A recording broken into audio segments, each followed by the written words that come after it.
The Goodest Boy in the West is a Red Dead Redemption 2 challenge series that crushes my soul to dust with every passing episode. Just over a year ago now, I set out with the naively ambitious goal to beat Red Dead 2 with as few player kills as possible. Over the course of Season 1's 8 episodes, we have followed the tale of Western Jesus, as he and his companions embark on their quest to save the West. Today, we will be continuing that quest by picking up exactly where we left off and diving straight in with the very first episode of Season 2. If you're new here, some things in this video might be a little confusing. For example, TGB's story is a bit different to that of Red Dead 2's. So there is a complete recap of Season 1 in the description if you'd like to quickly catch up, but if not, this episode is also a pretty great place to start. So, if you're ready to begin, sit down, strap in, and pray that my sanity doesn't diminish completely this episode, because The Goodest Boy in the West Season 2 begins now. Western Jesus stands on the edge of disaster. His friends are in mortal danger at the hands of Leviticus Cornwall. His moral code hangs in the balance, teetering scarily close to the point of no return. He's been tricked, fooled, trapped into an impossible situation. No matter which way this goes, his life and the lives of those around him are about to change forever. Hello, Rockstar Games. That's a nice looking mission you've got there, bro. I wonder if you'll design it strictly enough to make me want to stick my face inside a NutriBullet Pro 1000 and switch the bastard on. I've received a lot of comments about this mission. Quite a lot of messages too, actually. Usually goes a little something like this. This is the one, eyezayar. Pack it up. Go home. It's over.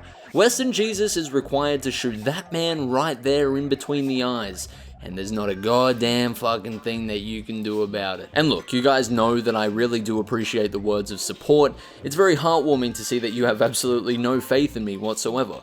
But regardless, you're here to watch me suffer, right? I mean, no matter how unlikely the odds look in the first place, you're here to watch me struggle as I spend a large percentage of my lifespan figuring out how to not kill people. And if you thought I was gonna throw in the towel just because this mission looks particularly freedomless, you were right.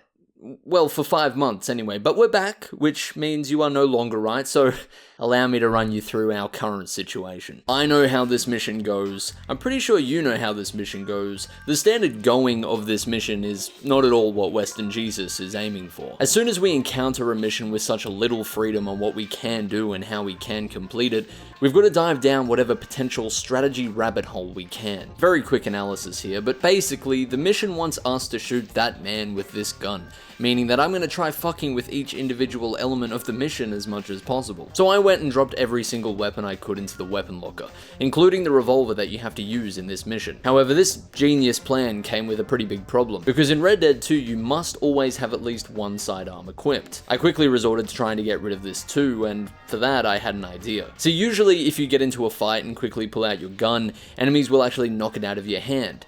But it seems that this doesn't work if you only have one gun in your weapon wheel to begin with. So I scrapped our first little strategy here for now, but it would make a pretty surprising reappearance later. For now though, it was back to messing with the sidearm as best I could. I found a tree that looked deserving enough and dumped literally every single shell I had into the bastard's trunk. To no avail though, of course. Rockstar missions in general are pretty generous when it comes to spawning you free ammunition after every checkpoint. Seriously, Rockstar, thank you, but no fucking thank you. That was yet another strategy dead in the water before it even had the chance to start swimming. I dropped this whole line of thinking pretty early on once I trialed enough variations of it. It didn't really matter if you dumped every bullet out of every gun at every single checkpoint before the final confrontation, Rockstar would always be more than happy to provide me with a couple more. One thing I've realized more than anything with this series is that the stricter the mission is, the more ridiculous and desperate the strategies get. And as you can see here, it doesn't get much stricter or more scripted than literally not being able to move, not being able to change weapons, exit Deadeye, simply injure the enemy instead of killing them maybe. Nope, nothing.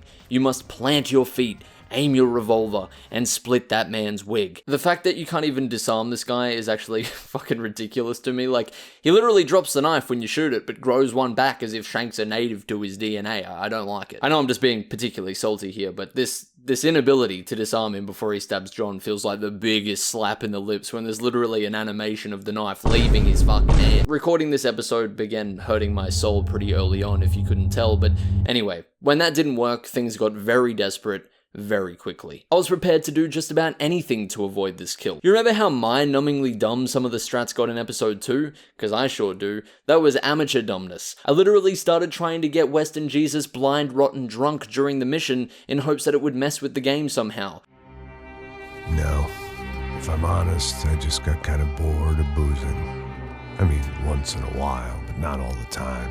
This whole mission had become a straw-grasping bonanza and I'd barely even begun. I started fights with NPCs to see if they'd follow me into the mission and knock me out of my locked position. I set up dynamite around the area in hopes I could shoot in Deadeye and just knock one of the enemies over or something. I did the entire mission in first person, but of course, that changed to nothing. I parked a wagon where the enemies would eventually appear, but it despawned as soon as I hit the checkpoint. That's a really important point right there. There was no prior planning you could do for this mission. There was nothing clever at all you could prepare because the checkpoint essentially wiped any progress. It was by far the most strict and choiceless section of the entire game so far. Even my most promising strategy, which allowed me to use the number keys to equip my lasso, even when the weapon wheel had been disabled, was a flop. You're just glued to the spot with a gun glued to your hand, and if you don't shoot this man dead, then you're about to be glued to a little thing we call failure around these parts, buddy. But obviously, I'm just far too stubborn to leave it there. I threw everything I had at this mission. I didn't care how dumb or improbable it was. I was actually so beyond caring how low IQ the strategies had become that I somehow managed to get rid of all my sidearms when I wasn't even really trying to. Now, when this strategy unexpectedly returned, you'd expect that it would have sparked a hint of hopeful excitement inside me. You know, maybe just a twinkle. But no, I was much too battle-scarred by this point to feel anything about this strategy. It was just such a dull mission, honestly. I mean, I already knew exactly how it went after just a couple of attempts. Any winning strategy that could ever possibly exist here had to be found after this checkpoint. Fuck you. Don't get me wrong, I knew a mission like this was inevitable. I mean, Red Dead 2 is just like this by nature. But over the course of 8 episodes, we've at least shown that it's somewhat malleable if you throw enough strategies at something. But this was just a wall. This was just a brick wall with no room for experimentation at all. I continued grasping at straws for as long as there were straws left to grasp for. I still wanted to try absolutely every possible solution, no matter how baseless my ideas had become. And I did. That was it. That was the problem. Eventually, I did. Usually by this point, we're at least on the cusp of something, you know? There's usually something we can chase down. I don't care if it's a flimsy strategy, there's usually something we can pursue. But no, I don't know how many times I'm gonna reiterate it here, but Western Jesus was left with nothing. Well, nothing bar a single choice, of course. A fork in the road is all that was left in the wake of Leviticus Cornwall's ambush. He was calculated. He knew how to hit Western Jesus right where it hurt most. His friends. This was to be a matter of murder or blatant complicity in the face of his own companion's brutal end. A companion who had shown his undying dedication to save the West alongside Arthur time and time again. But Cornwall, in all his glory, seems to have misunderstood a crucial element of exactly who he was messing with now. This wasn't just Arthur Morgan anymore, this was Western Jesus. This was a soldier constructed out of concrete will. I mean, sure, yeah, complete the game with as few kills as possible, avoid punching people in the face where you can. That's our goal. But the moment Cornwall shoved an ultimatum in the face of Western Jesus, the definition of pure unfuckwithable dedication, he'd already lost. The war ran far too deep for this to set us back now. This had become leagues too personal to simply cut the journey here. John was not a companion that Western Jesus intended on losing. And nor was this a battle he intended to give up on.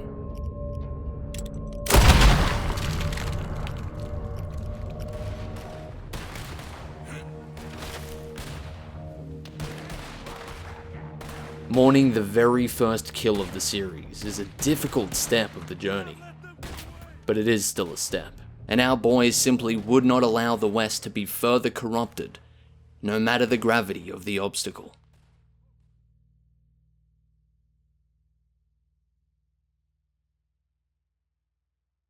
This broke me, man. I'm not feeling victorious about this one at all. No matter how strict this mission was, I truly believed deep down, like an absolute fool, that we were going to claw our way out of this without a single kill under our belt. To see it go unavoidably sideways hurts. I'm definitely upset, but the philosophy of Western Jesus still stands true. Mourning the very first kill of the series is a difficult step of the journey, but it is still a step. I'm hurting inside. Please help me. Many of Cornwall's troops had been left alive and firing. Our hopes in putting a stop strictly to the latter were just as high as ever. The first wave stood absolutely no chance against our boys, quickly retiring their efforts after just a few trips and hog ties. But the real problems arose when a barrage of Cornwall's soldiers sprung into the path of our getaway. Strauss copped a bullet to the thigh, tensions were running high, and within just a few measly seconds, our first attempt had died. With Strauss too injured to walk, John and Dutch hoist him onto a nearby wagon and for some reason decide to push the poor bastard directly through what is essentially hell. Completely awful plan if you ask me, but Western Jesus had no choice but to press forward through the fire. The fire being a very strict path swarming with enemies that shoot from all directions. It's the worst kind of fire too, when you not only have to focus on not dying yourself, but also focus on keeping your friends alive too. Dutch and John are very vulnerable in this portion of the mission, as they rarely shoot back at enemies while busy pushing the wagon. I think they do pop the occasional cap every now and again, but it's nowhere near enough to defend against this horde of Cornwall's cronies. The defense would be left up to me and me alone, especially considering Frank was nowhere to be seen. Running through and disarming every single enemy seems like a good idea at first, as it does lighten the load of constant damage quite a lot. But with no guns left to shoot, the enemies make a violent beeline for Dutch and John. Hog-tying every enemy sounds pretty promising as well, but this idea fails due to the excruciatingly long animation that leaves our boys undefended for far too long. Going ahead and simply tripping the enemies over and over seemed to work a lot better, and for a time it was my go-to strategy. But eventually I discovered that this mission hates it if you don't check back in with the wagon every couple of seconds. I didn't lose hope here though at all, because unlike the portion that just came before it, this seemed to be at least somewhat logical. I know, right? Rockstar Games, logic, fucking rare sight if I ever saw one, but yeah, we caught some slack here actually. The solution here was to combine all the aforementioned strategies into one big route. I'm sure I could have deviated from this route slightly here and there, but I stuck pretty strictly to it with the more steps I added, as it seemed I'd hit a little bit of a sweet spot. I tripped, I hog-tied, I checked back in with the wagon, I disarmed, I defended, I got my fucking forehead bashed in, and you know what? We made it. And it was worth it. John absolutely demolished the rest of the enemies as soon as we hit the checkpoint, and although I did fail while trying to save Dutch from a deadly chokeslam, all was well. To have my strategies finally rewarded after having the freedom to actually experiment with the mission felt fucking invigorating, especially after the absolute shit show we just endured moments before. And on top of that, most heartwarming of all, was that Frank came in with the goods. Right when I thought he dipped out when we needed him the most, Frank was right there for the getaway, carrying us far, far away from a surprising 0 knockouts, but a devastating first kill. After Cornwall's ambush, there was no doubting what had to be done next. The crew needed to pack up and move far, far away. If things had gotten so bad that Arthur had to go against everything he stood for just to ensure their survival, then things had worsened dramatically. So Dutch quickly sends Charles and Arthur to a spot he knows of, one that might be suitable for a group of their size. After arriving, both Charles and Arthur agree that the spot is shit. There's mud everywhere, it's gonna flood every single time it rains, there's a dead body in the way. Wait, why is there a dead body in the way? After quickly investigating, the boys find nothing behind door number 1, nothing behind door number 2, and a terrified German family behind door number 3. Their father has been kidnapped, and the boys agree to help them. After all, they could do with some good deeds after the disaster that had just come before. Charles uses his amazing tracking abilities to find the man, eventually leading them to a hidden clearing behind some trees. No time to admire the scenery though, as the boys are ambushed by the man's captors. I don't have a whole lot to say about this mission to be honest, but I will say this. Charles is an absolute fucking beast with that bow. He's great here, honestly. He straight up embarrassed the enemies with that thing, which made this a whole lot easier, to be honest. The only problem in this mission was the inability to hog-tie enemies, and the concerning inability to even trip enemies with the lasso. You usually only see this with NPCs that are engaged in a strict animation or something like that, not in the middle of combat. It's something I really hope we don't see more of in the future, because if Charles wasn't such an expert archer, I'd say we might have been in some trouble here. So thanks, Charles. After reuniting the man with his family, the gang begins their transition into their brand new base of operations. This stinky, humid riverside clearing. Nice. The location might have been different, the circumstances may have changed, but their mission remained just the same. This was no time to buckle under the pressure, or back down from the fight. Cornwall was leaving the West stained with every step that he took, and now he'd shown just how far behind the gang was. He had made a fool of Western Jesus, embarrassed him even, but worse, he'd made him feel vulnerable. Playing on the back foot was all they'd had the chance to do from the moment their mission began. They'd accomplished some truly great things and had returned hope to the West when it was at its lowest. But they needed to find a way to get in front of Cornwall soon. He had built an army on lies and empty promises to the unfortunate, and soon his control would extend far past the bounds of his enormous wealth. Thankfully, Arthur and Frank didn't have to face him alone, and as they were about to find out, the implications of his difficult choice didn't display weakness, but instead inspired strength.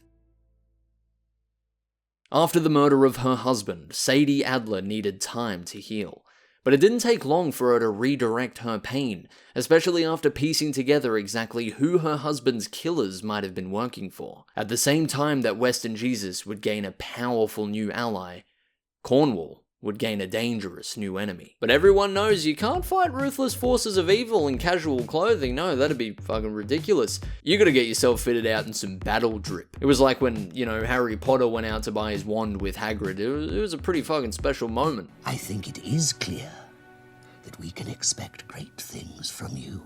You're dead, you bastards! After acquiring a uniform suitable for all-out war, Sadie Adler not only looked the part, but she would soon have to prove her part as well. The gang may have escaped far enough away from Valentine, but that didn't mean their problems disappeared.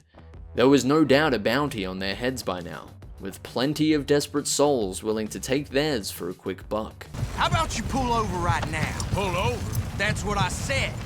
Hey, how's about this? With Sadie behind the reins, her more vicious methods took care of the first enemy. Fighting in such an open area meant we needed to work fast, so I immediately began throwing strategies at the wall to see which one would stick. This mission seemed to have quite a lot of freedom, despite Sadie almost immediately dying for the first few attempts. Thankfully, I quickly figured out why. With such a small amount of cover, Sadie could easily be overwhelmed with the enemies shooting at all sides. Notice how hog-tying an enemy at the start leaves her to die almost immediately, but running around and tripping the enemies constantly keeps her in the fight. The only issue here was that Sadie was quite a distance away from these guys, and their cover was good enough that they didn't have to move around to stay safe and pick her off. Restraining them was far too slow even with less of them around, especially since a lot of the attention goes back to Sadie as soon as I'm hidden enough to restrain someone safely. Didn't take long to put two and two together here though and realize what needed to be done, as I began dragging the enemies from their safe spots and into Sadie's path of destruction. A little bit of assistance went a long way for Sadie here. With the enemies more compromised, they barely stood a chance. These boys tried to make a quick buck at the expense of our heroes, without realizing that Western Jesus would have been more than happy to pitch in with whatever financial troubles drove them to attempted murder in the first place. It's really quite sad, but you've been very bad. So go and talk to my dad.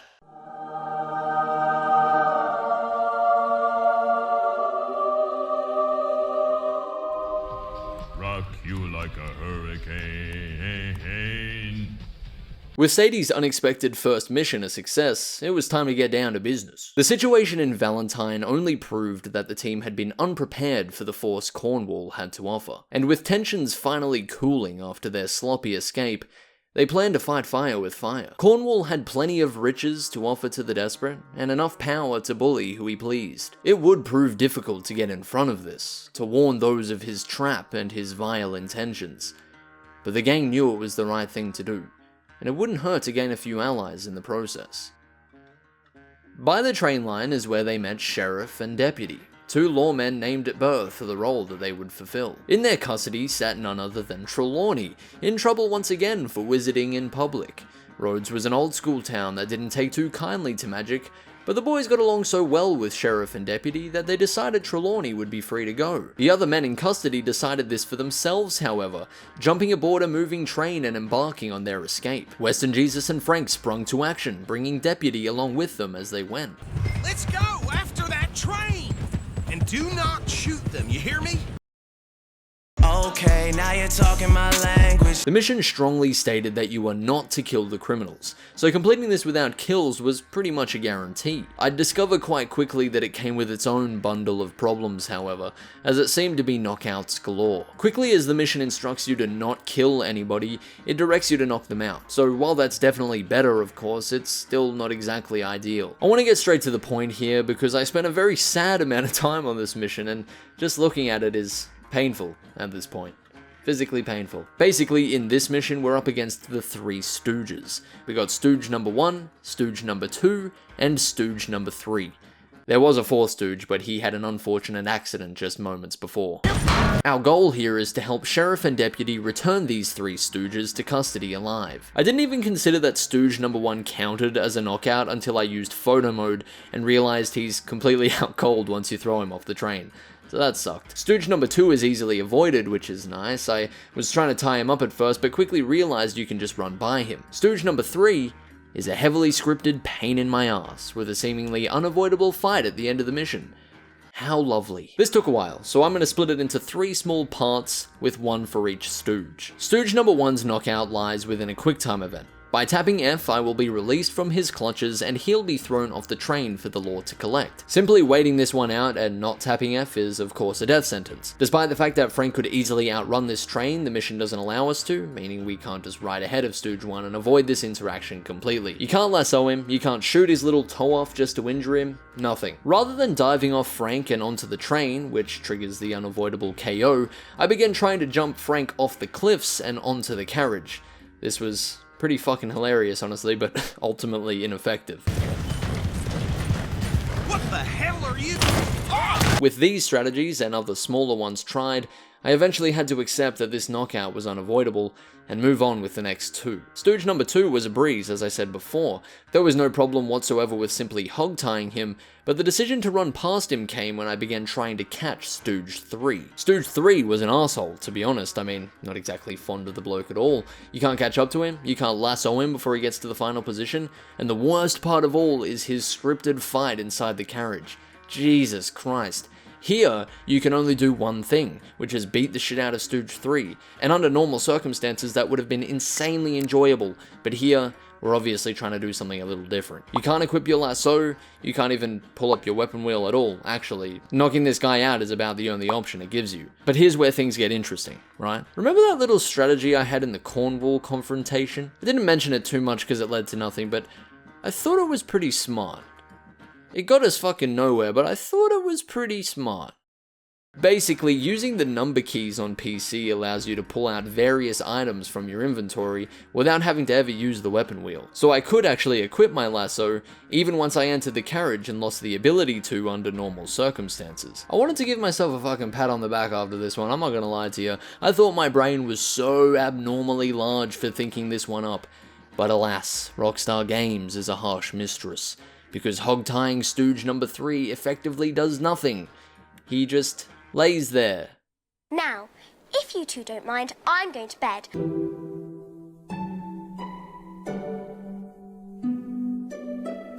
Anyway, that was about it for this mission, unfortunately. I was feeling pretty salty when my large brain moment didn't work, and eventually after a little bit more experimentation with similar strategies, I discovered I'd done about the best I could. The mission had not been kind. 2 unavoidable knockouts out of 3, but the 3 Stooges were apprehended all the same, and the boys had no doubt gained the trust of both sheriff and deputy for their assistance. On the way back to Rhodes, deputy began spilling some local gossip, revealing that an ancient family feud between 2 wealthy families in Rhodes had been firing up again. When Frank and Weston Jesus began prodding for more information, deputy revealed what little he knew. There was an interesting dynamic between the Braithwaites and the Greys, locked in battle for decades, but the why seemed to be a mystery. Treasure was the rumor, power was the other, but both seemed the most likely, as it always was. But Arthur suspected there was more to these families, and if they had the dedication to fight each other for so many years, maybe there was a chance they could turn it around and use that dedication on a battle for good.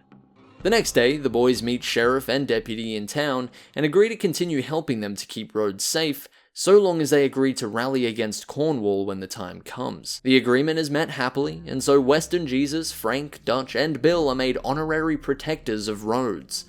They even got a cool badge. In today's mission to clean up Rhodes, the boys are sent to investigate an illegal moonshine brewing station. Now, Arthur didn't see a whole lot wrong with throwing back a couple beverages with the boys on a Saturday afternoon, but moonshine did tend to bring the devil out of people more often than not, so. This mission had me a little bit nervous straight away, honestly, as it specifically states for us to knock out the enemies once again. What's more, it also specifically states not to kill them, and I guess that was nice, but this was beginning to look exactly like the mission that just came before it. Remember what he said.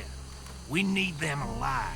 Arthur and Bill moved stealthily through the swamp as I silently prayed this wouldn't go sideways. Thankfully, for the first enemy, Bill could be sent in to do the deed himself, but unfortunately, we couldn't lump all the knockouts on the others, so the final one was on me. I fully expected for this to just fail the mission immediately, but to my absolute surprise, restraining the enemy without knocking him unconscious was allowed. You know what? It felt kinda nice to finally be rewarded for some modicum of creativity in a Rockstar game. The job wasn't finished just yet though, no way. There was still a moonshine station to blow to pieces. My main goal is to blow up. As the brewing station smoldered in the wreckage, angry voices began to fill the swamp. No, it wasn't a big green ogre defending his home, but rather 500 moonshine-addicted men who just heard their fix go up in flames. I know I've said this before, but I have to say it again. I have to give my gratitude for this. Missions like these are the fucking best. It's an area with a shit ton of enemies, which looks really intimidating at first glance, but in reality, it's just an illusion. There's lots of freedom in this section. You can tie up enemies, you can lasso them. Bill is a really solid shot and actually moves around in battle. These types of encounters in the game are where we're really going to be able to thrive. Among all the scripted areas that are going to give us some real trouble throughout the game, these are the areas where we're going to have the most opportunity to redeem ourselves. It's basically just a case of managing your health, distracting the enemies, and restraining some where you can. I love it. I don't see any more. Do you? No, Let's find Dutch and get out of here. fine by me. And so eventually, despite the great army of alcoholism, Western Jesus and Bill walk away from this encounter with a very satisfying 0 knockouts and 0 kills. I want a round of applause for our boys in this episode, honestly. John was a beast at the end with the wagon. Charles was unstoppable with his bow. Sadie ended up destroying the raiders, and Bill was basically a fucking tank on legs at this point. The gang is just growing more and more as a team every single episode, and you know, I feel like a parent. I'm proud. It's beautiful to see, what can I say? Panic and relief was an odd mix, but by this point, it was definitely familiar to Western Jesus. Thankfully, there was a remedy to this when it hit its hardest. Frank's favorite spot to just stop for a moment and think. After the disaster in Valentine, Cornwall's grasp on Arthur's mind had tightened, but the team had successfully initiated their new game plan in spite of this, proving that his worst still couldn't beat their best. To those willing and worthy came a new invitation: to stand in Cornwall's path and restore the order he had corrupted. Sheriff and deputy were a good start, but they wouldn't be the end of it. If the West was to survive Cornwall's poisoning, the best of its residents would need to join forces. Thankfully, there walked a man who would set these pieces in motion. A man who would stop at nothing to ensure the West's potential dark future would never come to fruition. But as the weapon, now shadowed by its evil, was cast under the tree of redemption, Frank feared still that the road ahead would be dark, especially the road of the one who sought to bring them all together.